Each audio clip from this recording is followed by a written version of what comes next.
पति दुबई से आया था, पत्नी ने मार के ट्रॉली बैग में भरकर सड़क पर रख दिया है।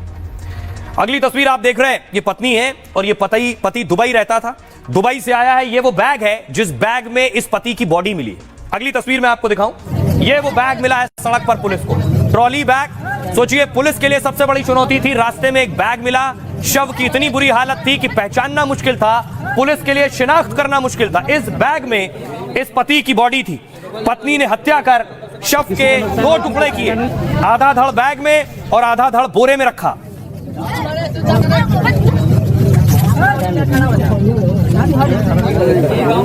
उसके बाद पुलिस कैसे आरोपी के परिवार तक पहुंची और आरोपी तक पहुंची आपको दिखाऊंगा, लेकिन देखिए पत्नी को गिरफ्तार कर लिया है। पति इनका दुबई में नौकरी करता था, वापस आया तो पत्नी ने हत्या करके ट्रॉली बैग में डाल दिया शव।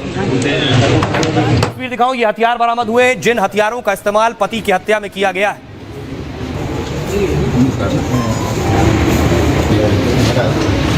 अब आपको बताऊं किस लिए हत्या की, किस बेरहमी से हत्या की, कैसे ट्रॉली बैग में रखा और पुलिस कैसे पहुंची, पुलिस ने पहचाना कैसे कि किसका शव है ये। दरअसल उत्तर प्रदेश के देवरिया में मेरठ जैसा हत्याकांड हुआ है। यहां दुबई से लौटे पति को पत्नी ने प्रेमी के साथ मिलकर मार डाला। हत्या करने के बाद दोनों ने लाश को टुकड़ों में इस बैग में रखा, लाश के सभी टुकड़ों को ट्रॉली बैग में भर दिया। इसके बाद ट्रॉली बैग को घर से 55 किलोमीटर दूर फेंका। रविवार को सुबह एक किसान ने बैग को देखा, खेत में पड़ा है। इसके बाद उसने स्थानीय पुलिस को जानकारी दी, पुलिस पहुंची, पुलिस ने ट्रॉली बैग खोला तो 2 टुकड़ों में लाश मिली। कमर से लेकर सिर तक के हिस्से को प्लास्टिक बैग में लपेटा गया था, जबकि कमर से पैर तक के हिस्से को बोरे में ठूस कर भर दिया गया था। सिर के ऊपर धारदार हथियार से हमले के निशान मिले हैं। पुलिस ने पूरा बैग चेक किया लेकिन कोई शिनाख्त नहीं हो पाई किसकी बॉडी है, कहां से आई है। इसी दौरान पुलिस की नजर पड़ी बैग में लगे हुए बारकोड पर। एयरपोर्ट पर हवाई यात्रा के दौरान जो बैग पर बारकोड लगाते हैं, जो टैग लगाते हैं, इसी बारकोड के अंदर यात्रा करने वाले की पूरी जानकारी होती है। उसे स्कैन करेंगे तो पूरी जानकारी आ जाएगी। पुलिस ने एयरपोर्ट फोन लगाया तो पूरा मामला खुल गया। एयरपोर्ट से जानकारी मिली कि बैग दुबई से आए शख्स नौशाद का है। मौके पर पुलिस की जांच में एक विदेशी सिम भी मिला है। जबकि पुलिस घर पहुंची तो नौशाद की पत्नी ने रोने का ड्रामा किया। उसने कहा कि लापता है पति, लेकिन तभी घर में खून के निशान पुलिस को नजर आए। इसी वजह से पुलिस ने नौशाद की पत्नी को हिरासत में ले लिया। जब सख्ती से पूछताछ की गई तो उसने गुनाह कबूल कर लिया। पत्नी ने बताया कि भांजे से संबंध है और पति उसमें रुकावट था, इसलिए प्रेमी के साथ मिलकर पत्नी ने पति को रास्ते से हटा दिया। नौशाद नशे में आया तो दोनों ने गला दबाकर उसकी हत्या कर दी। कोई शव न पहचान सके इसलिए नुकीले हथियार से पति का चेहरा भी गोद दिया। जब सूटकेस में शव नहीं आया तो 2 टुकड़ों में उसके शव को किया गया। फिलहाल पुलिस इस मामले की जांच कर रही है। पति के घर वालों का कहना यह है कि वो 10 दिन पहले दुबई से आया है। नौशाद और रजिया की 6 साल की बेटी भी है।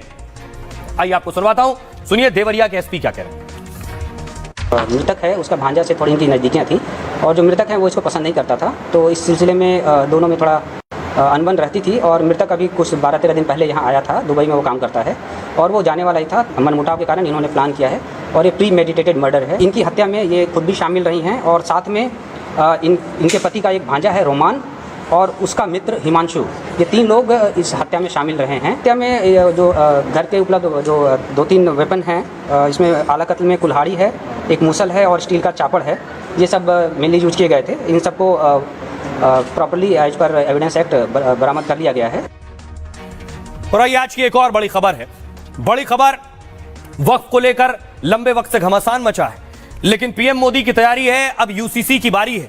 दरअसल ये जो प्रोटेस्ट अब तक हो रहा है देश में, ये वक्फ को लेकर हो रहा है। वक्फ पर बवाल, हंगामा, प्रदर्शन अलग अलग शहरों में, अलग अलग राज्यों में हो रहा है।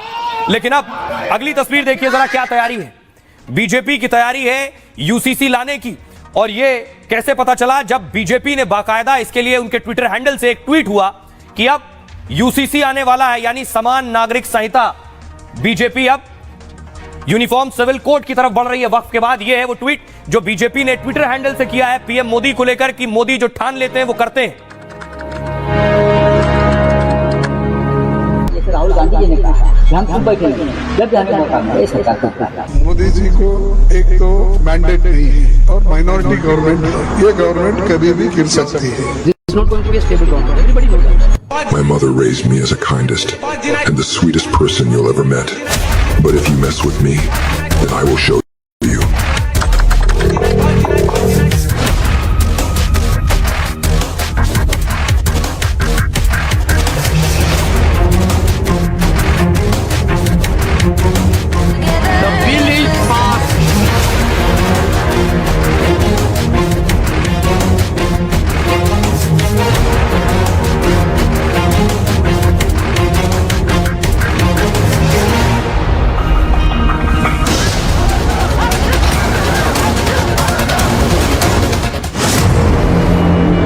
हम पूरी ताकत से लगे हुए हैं सेक्युलर सिविल कोड।